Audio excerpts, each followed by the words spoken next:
जवान कहा जाता है।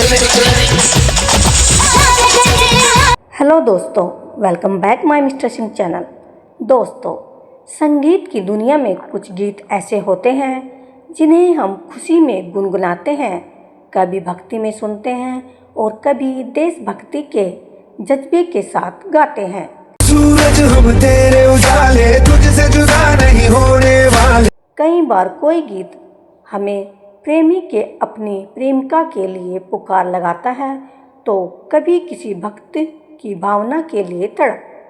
लेकिन कुछ गीतों के पीछे की कहानी उससे कहीं ज़्यादा गहरी और भावुक होती है।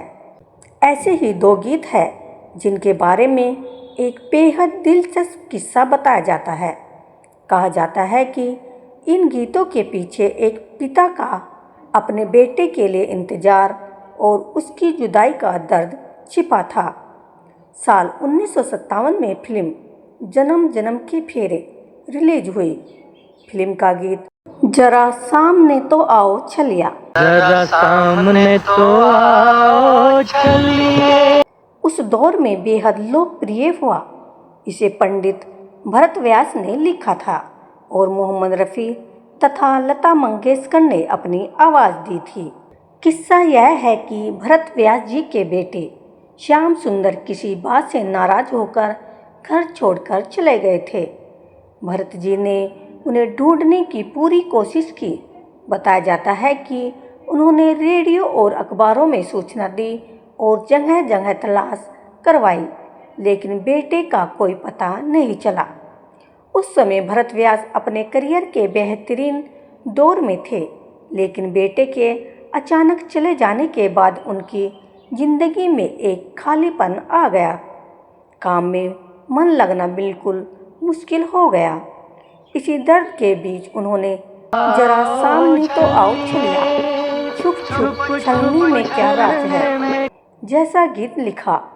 गीत में किसी प्रेमिका को पुकारने जैसे भाव दिखाई देते हैं, लेकिन इस किस्से के अनुसार इसके पीछे एक पिता की अपने बिछड़े बेटे को खोजने की तड़प थी। गीत बेहद लोकप्रिय हुआ। लोग इसे प्रेम गीत समझकर गुनगुनाते रहे, लेकिन इसके पीछे छिपे दर्द की कहानी बहुत कम लोग जानते थे।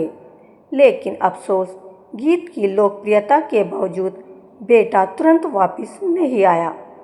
फिर भी भरत व्यास जी ने उम्मीद नहीं छोड़ी।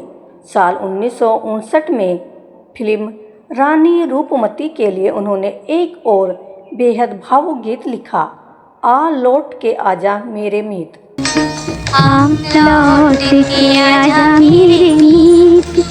इस गीत में भी किसी बिछड़े हुए अपने को वापस बुलाने की गहरी तड़प महसूस होती है। गीत को S.N. त्रिपाठी ने संगीतबद्ध किया और लता मंगेशकर तथा मुकेश ने इसे अपनी आवाज़ दी। कहा जाता है कि इस बार भरत व्यास जी की पुकार जैसे मंजिल तक पहुंच गई। उनका बेटा श्याम सुंदर आखिरकार घर लौट आया।